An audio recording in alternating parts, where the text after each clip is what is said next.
Good morning guys, कसे आहात तुम्ही? आय होप तुम्ही खूप मस्त असाल, छान असाल, सुंदर असाल, सुरक्षित असाल आणि माझ्या एका नवीन व्हिडिओमध्ये तुमचं खूप खूप स्वागत आहे.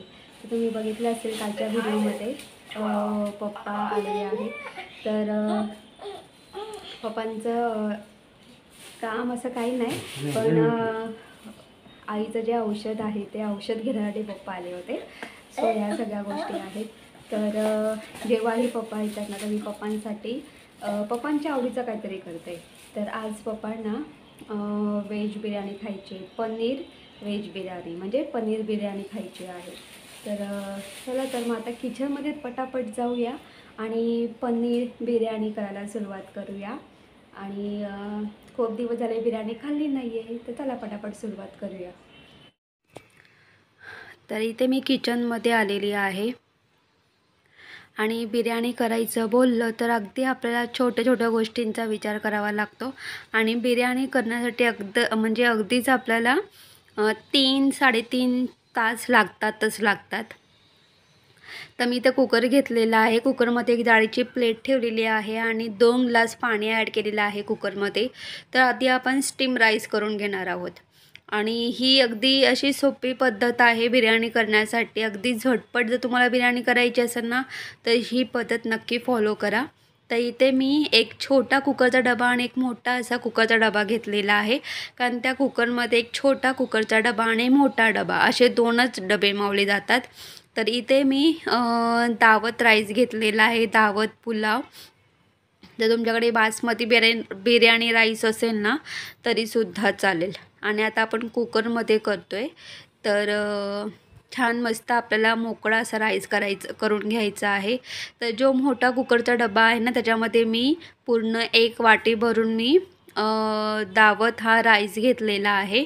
आणि दुसरा जो कुकरचा डबा आहे छोटा त्याच्यामध्ये मी अर्धी वाटी तांदूळ घेतलेला आहे. तर असं मी 1.5 वाटी हा तांदूळ घेतलेला आहे. तर तुम्ही बघू शकतात. आणि मला तांदूळ मोकळा हवा त्याच्यासाठी मला म्हणजे मी अगदी या मोठ्या कुकरच्या डब्यामध्ये मी 1 वाटी तांदूळ ट्रान्सफर केलेले आहेत आणि छोट्या कुकरच्या डब्यामध्ये मी अर्धी वाटी तांदूळ ट्रान्सफर करून घेतलेत. आणि भात मोकळा होण्यासाठी आपल्याला स्पेस तर हवीच, त्यासाठी आपल्या कुकरमध्ये थोडी स्पेस ठेवायची आहे. तर आता हे जे तांदूळ आहेत हे तांदूळ आपल्याला 2 ते 3 पाण्यामध्ये स्वच्छ असे धुवून घ्यायचे आहेत. आणि धुवून घेतल्यानंतर तांदूळ बुडेपर्यंत आपल्याला यामध्ये पाणी ॲड करायचं आहे. त्याआधी मी इथे दोन्ही डब्यांमध्ये थोडंसं मीठ ॲड केलेलं आहे चवीनुसार, म्हणजे अर्धा चमचा. आणि जो छोटा डबा आहे ना त्या छोट्या डब्यामध्ये मी हळद ॲड केलेली आहे. आणि मी या राईसमध्ये मॅगी क्यूबसुद्धा ॲड करणार आहे. ही जी मॅगी क्यूब आहे ना ही ऑप्शनल आहे, पण जर तुम्ही राईसचा कुठलाही प्रकार करत असाल तर ही मॅगी क्यूब नक्की ॲड करा. खूप छान मस्त, म्हणजे बिर्याणी असू दे, पुलाव असू दे, खिचडी भात असू दे, इवन तुमचा फ्राय राईस जरी असला ना तरीही चालेल. नक्की ही मॅगी क्यूब ॲड करा, खूप छान मस्त अशी चव येऊन जाते. दोन्ही डब्यांमध्ये मी छान मस्त ही मॅगी क्यूब अर्धे ॲड केलेली आहे. दोन्ही डब्यांमध्ये मी 1 चमचा ऑइल ॲड केलेला आहे. आता स्पूनच्या साहाय्याने हे सगळं आपल्याला एकत्र एकजीव करायचं आहे. आणि अजून एक गोष्ट सांगते, जर मॅगी क्यूब ॲड करत असाल तर मिठाचं प्रमाण थोडं कमी ठेवा. मी दोन्ही डब्यांमध्ये अर्धा चमचा फक्त मीठ ॲड केलेलं आहे. आणि हे तांदूळ बुडेपर्यंत आपल्याला पाणी ॲड करायचं आहे. आणि अजून एक गोष्ट सांगते, जर तुम्ही बिर्याणी करण्यासाठी बासमती राईसचा वापर करत असाल, मग ते बिर्याणी राईस असू द्या किंवा दावत कुठलाही राईस असू द्या, तर त्याच्यामध्ये ना थोडं पाणी कमी ठेवा.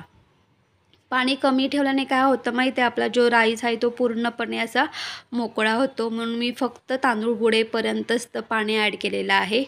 आणि हा जो मोठा डबा आहे तो खाली ठेवलेला आहे, त्याच्यावरती मी प्लेट ठेवलेली आहे. आणि छोटा डबावरती ठेवलेला आहे आणि त्याच्यावरती सुद्धा प्लेट ठेवलेली आहे. झाकण लावून घ्यायचं आहे. आणि मी फक्त मोठ्या गॅसवरती आपल्याला फक्त 1च शिट्टी काढून घ्यायची आहे. जर तुम्ही जास्त शिट्ट्या दिल्यात तर आपला जो राईस आहे तो एकदम मऊ होऊ शकतो किंवा गचका होऊ शकतो. म्हणून फक्त झाकण लावून मोठ्या गॅसवरती फक्त एकच शिट्टी काढून घ्यायची आहे आणि गॅस बंद करायचा आहे. तर आपल्याला भाज्या मॅगिनेट करायच्या आहेत, तर त्यासाठी तुम्ही इथे बघा मी फ्लॉवर घेतलेला आहे, त्यानंतर गाजर घेतलेला आहे, त्याचबरोबर मी पनीरसुद्धा घेतलेला आहे, त्यानंतर फ्रोझन वटाणे, त्याचबरोबर इथे मी सोया चंक घेतलेले आहेत अगदी छोटे मिनी, आणि एका याच्यामध्ये मी कांदा उभा चिरून घेतलेला आहे. आणि मॅगिनेट करताना मी मॅगी क्यूबचा सुद्धा वापर करणार आहे. हे ऑप्शनल आहे, पण ना मला म्हणजे बिर्याणी करताना किंवा पुलाव करताना मी आवर्जून मॅगी क्यूब ॲड करते. आणि हे जे सोया चंक आहे तर मी पाण्यामध्ये स्वच्छ 2 ते 3 पाण्यामध्ये स्वच्छ अशी धुवून घेतलेले आहेत आणि मग ते एका वाटीमध्ये ट्रान्सफर करून घेतलेले आहेत. आणि हे जे सोया चंक असतात ना, हे आपण पाण्यातून काढतो पण ते नंतर छान मस्त सोक होऊन जातात.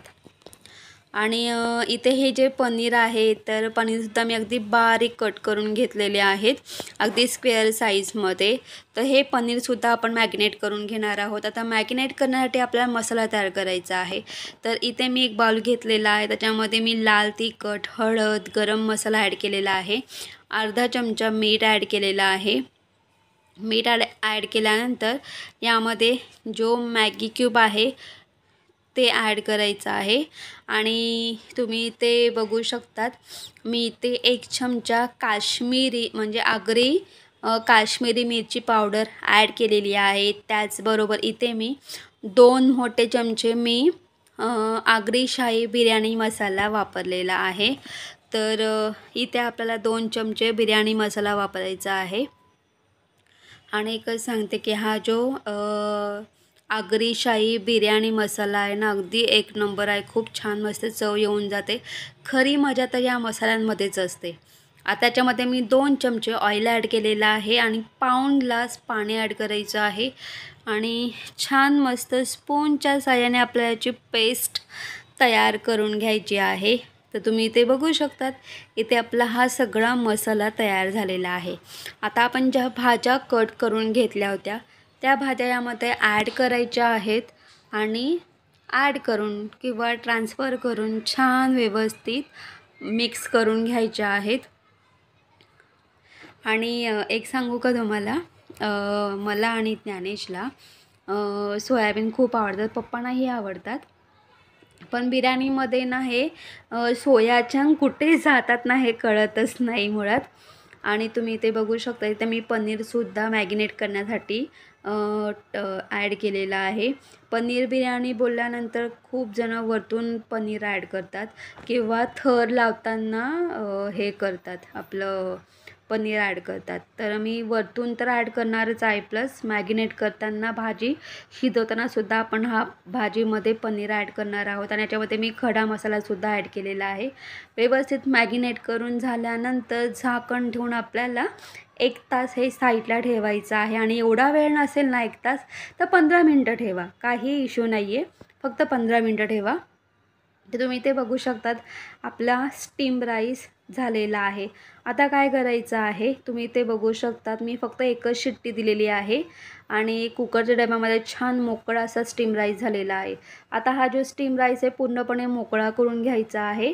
आणि मोकळा करून झाल्यानंतर यामध्ये आपल्याला ऑइल ॲड करायचं आहे. एवढंच सांगते की ना, तो जो राईस आहे तो छान मस्त मोकळाच्या मोकळा राहिला पाहिजे, एकमेकांना चिटकता कामा नाही. पण मी काय केलेलं आहे, हा जो स्टीम राईस आहे हा मोकळ्या करण्याच्या अगोदरच ऑइल ॲड केलं आणि मग मी डब्यामध्येच हाताच्या साहाय्याने छान मस्त मोकळा करून घेतलेला आहे. तर तुम्ही बघू शकता अशा साहाय्याने आपला छान मस्त आपण हा स्टीम राईस मोकळा करून घेतलेला आहे. एका साईडला मी येल्लो स्टीम राईस करून घेतलेला आहे, म्हणजे हळद ॲड केलेली आहे. आपण फूड कलर ॲड करतो, फूड कलर करण्याऐवजी तुम्ही हळदीचा वापर करून येल्लो स्टीम राईस करू शकतात. आता तुम्ही इथे बघू शकता आपल्याला ना याची पेस्ट करून घ्यायची आहे. त्यासाठी मी 1 कांदा, 1 टोमॅटो घेतलेला आहे, आलं, लसूण आणि कढीपत्ता. तर छान मस्त हे सगळं आपल्याला ग्राइंडरच्या भांड्यामध्ये ॲड करायचं आहे. थोडंसं पाणी ॲड करायचं आहे आणि छान मस्त आपल्याला याची पेस्ट तयार करून घ्यायची आहे. कांदा, टोमॅटो, आलं, लसूण आणि कढीपत्ता याची छान अशी आपण पेस्ट तयार करून घेतलेली आहे. आता कढई घ्यायची आहे. कढईमध्ये छान मस्त आपल्याला तूप ॲड करायचं आहे. आता हे जे तूप आहे तर हे होममेड पद्धतीने केलेलं तूप आहे, जे की ते मला आईने केलं होतं. मला आईने डबा म्हणजे दिलं होतं जेव्हा मी गावाला गेली होती ना तेव्हा. तर आता हे तूप छान मस्त असं मेल्ट झालेलं आहे. आपण जी पेस्ट केली होती ना ती पेस्ट ॲड करायची आहे आणि या तेलामध्ये या तुपामध्ये छान मस्त फ्राय करायचं आहे. आणि अजून एक गोष्ट सांगते, इथे मी तूप आणि तेल दोन्ही ॲड केलेलं आहे. आता छान मस्त अगदी 5 मिनटं वाफ द्यायची आहे. 5 मिनटानंतर झाकण काढून घ्यायचं आहे. आता आपण जो मॅगिनेट केलेल्या ज्या भाज्या होत्या त्या यामध्ये आपल्याला ॲड करायच्या आहेत आणि मॅगिनेट केलेल्या भाज्या ॲड करून या म्हणजे छान मस्त एकत्र एकजीव फ्राय करून घ्यायच्या आहेत. आणि हा जो बाऊल आहे या बाऊलला बऱ्यापैकी असा मसाला लागलेला आहे. तर ग्राइंडरच्या भांड्यामध्ये मी थोडंसं पाणी ॲड करून तेच पाणी मी या बाऊलमध्ये ॲड केलेलं आहे आणि छान हे जे मॅगिनेट केलेलं जे पाणी आहे ते सुद्धा ॲड करायचं आहे. व्यवस्थित सगळ्या भाज्या एकत्र एकजीव मस्त मिक्स करून घ्यायच्या आहेत. आणि मी वरतून पुन्हा 1 ग्लास पाणी ॲड केलेलं आहे. 1 ग्लास पाणी ॲड करून मी झाकण ठेवलेलं आहे आणि मंद गॅसवरती अगदी 20 ते 25 मिनटं किंवा 30 मिनटं मंद गॅसवरती छान मस्त आपल्याला म्हणजे बिर्याणीसाठी जी ग्रेव्ही आणि म्हणजे भाज्या विथ ग्रेव्ही पूर्ण शिजवून घ्यायचं आहे. आणि अजून एक गोष्ट सांगते, या 25 ते 30 मिनटामध्ये आपल्याला 5-5 मिनटांनी झाकण काढून हे जे आहे, ही जी ग्रेव्ही आहे तर ही आपल्याला सतत फ्राय करत राहायची आहे, जेणेकरून ही कढईला चिटकता कामा नये. तर तुम्ही इथे बघू शकता मी गॅस बंद केलेला आहे आणि फायनली बिर्याणी करण्यासाठी मला ज्या टाईपमध्ये ग्रेव्ही हवी आहे तशी ती ग्रेव्हीसुद्धा तयार झालेली आहे. आणि आपल्या ज्या भाज्या आहेत त्या भाज्यासुद्धा छान मस्त अशा शिजलेल्या आहेत. आणि जो खडा मसाला आपण ॲड केला होता त्याचा फ्लेवर छान मस्त त्या पूर्ण ग्रेव्हीला आलेला आहे.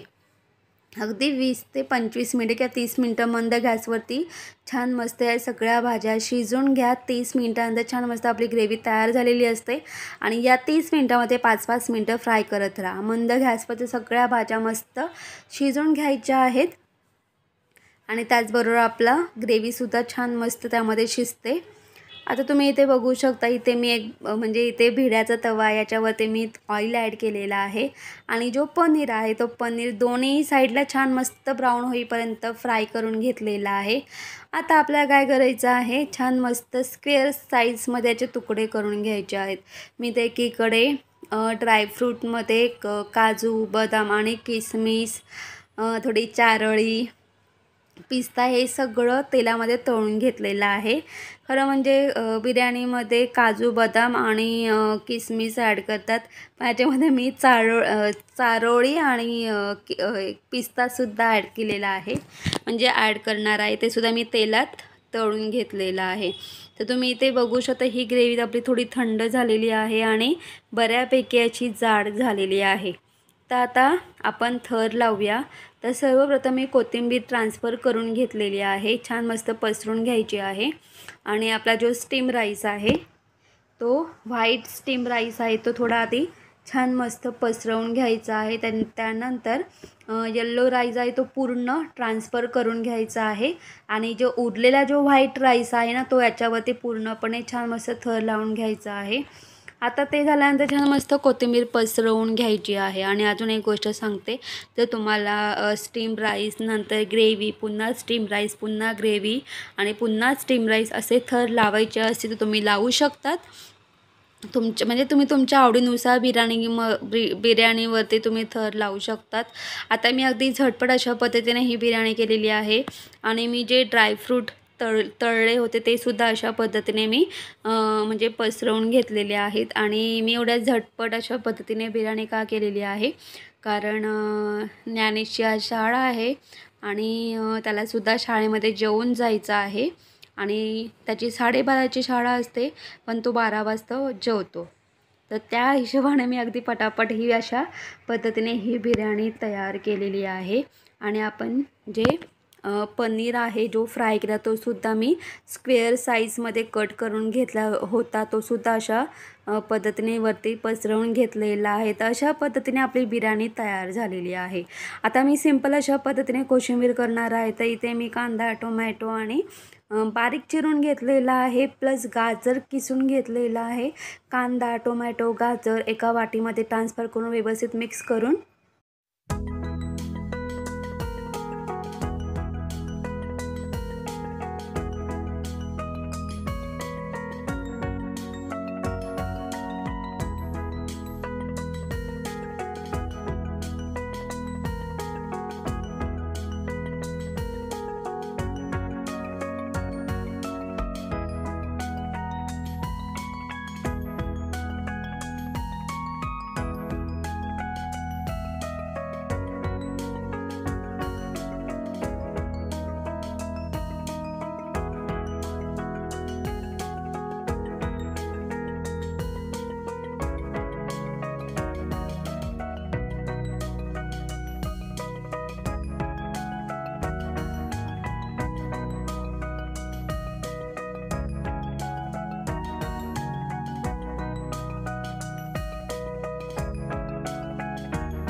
तर तुम्ही इथे बघू शकतात, इथेही आपली बिर्याणी तयार झालेली आहे. आणि ही बिर्याणी एवढी टेस्टी लागते ना, अमेझिंग अशी बिर्याणी झालेली आहे. आणि मी बिर्याणीसाठी जी ग्रेव्ही तयार केली होती त्यातली एक वाटीभरून मी ग्रेव्ही साईडला काढलेली आहे. आणि ज्ञानेश मला ना सकाळपासून विचारत होता, मम्मी झाली का बिर्याणी, मम्मी झाली का बिर्याणी. आणि फायनली आज व्हेज बिर्याणी तयार झालेली आहे. आणि ज्ञानेशनी पहिले टेस्ट केलेली आहे आणि त्याला खूप आवडलेली आहे, कारण त्याला खूप भूक लागलेली आहे आणि त्याची आता 12:30 वाजता शाळा आहे. तर तो सुद्धा आता पटापट खाऊन घेईल. अजून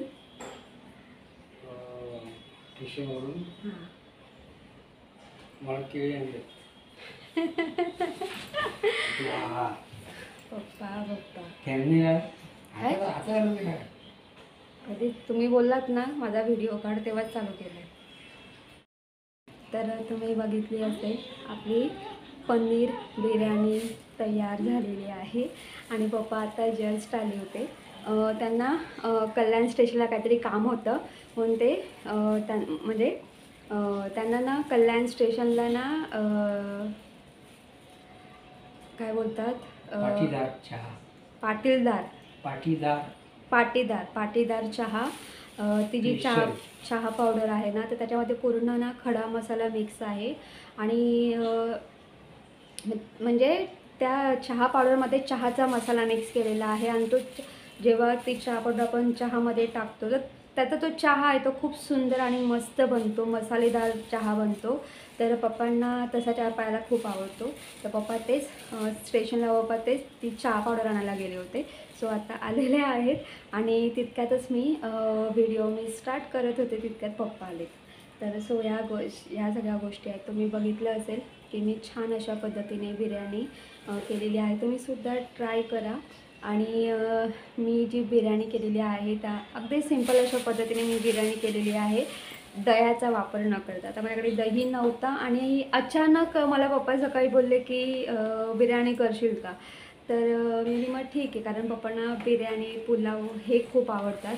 तर अगदी सिंपल अशा पद्धतीने पण खूप टेस्टी अशी मी बिर्याणी केलेली आहे. आणि दुसरी गोष्ट म्हणजे अशी की आपण बोलतो की बिर्याणीला चव कशी आली असेल, तर खूप छान अशी चव आलेली आहे. आपण जे मसाले ॲड केलेले आहेत म्हणजे काश्मीरी मी आगरी काश्मीरी मिरची पावडर ॲड केलेली आहे, त्यानंतर आगरी शाही बिर्याणी मसाला ॲड केलेला आहे आणि तुम्हाला माहिती आहे मी कांदा, टोमॅटो, आलं, लसूण आणि कढीपत्त्याची जी पेस्ट केली होती त्याच्याने पण खूप छान मस्त अशी चव येऊन जाते. तर आपण जे मसाले करतो ना त्या मसाल्यांमुळे बिर्याणीला छान मस्त चव येऊन जाते. सो या सगळ्या गोष्टी आहेत. आता पप्पा आलेले आहेत तर मी आता पप्पांना पटापट जेवायला वाढते कारण आता दुपारचे 12 वाजलेले आहेत. Good evening guys. संध्याकाळचे 6:30 वाजलेले आहेत आणि तुम्ही इकडे बघू शकतात की मी इथे पप्पांसाठी चहा केलेला आहे. तर पप्पा झोपून उठल्यानंतर पप्पा चहा घेतील. माझ्यासाठी मी ग्रीन टी केलेला आहे, नाणेसाठी छान मस्त बोर्नव्हिटा केलेला आहे. आणि तुम्हाला माहिती आहे पप्पा सकाळी स्टेशनला गेले होते. तर म्हणजे ना कल्याण स्टेशनला एक दुकान आहे आणि त्या दुकानामध्ये छान मस्त ही अशी चहा पावडर भेटते आणि ह्या चहा पावडरपासून चहा मस्त बनतो, म्हणजे मसालेदार असा चहा बनतो. तुम्हालाही माहिती आहे पावसाळ्यामध्ये आपण शक्यतो गवतीच्या किंवा आलं टाकून चहा करतो, पण पप्पांना पावसाळ्यामध्ये किंवा इतर वेळेससुद्धा थंडीमध्ये सुद्धा पप्पांना म्हणजे ह्या चहा पावडरपासून बनवलेला चहा खूप आवडतो. तर पप्पा ही चहा पावडर आणायला गेले होते. तर तुम्ही बघू शकतात पाटीदार रजवाडी चाय मसाला टी मसाला चाय. तर पप्पा ही चहा पावडर आणायला गेले होते. तर मी ओपन करून दाखवते ही चहा पावडर कशी असते. त्याच्यामध्ये ना पूर्ण म्हणजे ना चहा पावडर पण आहे आणि आपला पूर्ण खडा मसालासुद्धा आहे आणि आलंसुद्धा आहे आणि पूर्ण ना खूप छान वास येतो हिचा. आणि ही चहा पावडर ॲड केली ना चहामध्ये का पूर्ण मसालेदार चहा बनतो. हे बघा पाटीदार रजवाडी चाय. सो ह्या सगळ्या गोष्टी आहेत. आता पप्पा उठतील थोड्या उशिराने, ते चहा घेतील कारण त्यांना उठल्याबरोबर लगेच चहा लागतो. तर मी आणि डॅश मी पण चहा घेते, त्याने बोर्नव्हिटा घेईल. तर सो ह्या सगळ्या गोष्टी आहेत आणि आज त्याचा कराटे क्लास आहे. तर ह्याची मी तयारी करून त्याला कराटे क्लासला सोडून येईल. तर गाईज तुम्हाला माझा व्हिडिओ कसा वाटला ते कमेंट्स करून सांगा. जर तुम्हाला माझा व्हिडिओ आवडला असेल तर माझ्या व्हिडिओ लाईक शेअर करा आणि माझ्या चॅनलवरती नवीन असाल तर माझा चॅनल सबस्क्राईब करायला अजिबात विसरू नका. तोपर्यंत बाय बाय, टेक केअर. तुम्ही तुमची काळजी घ्या. Bye bye.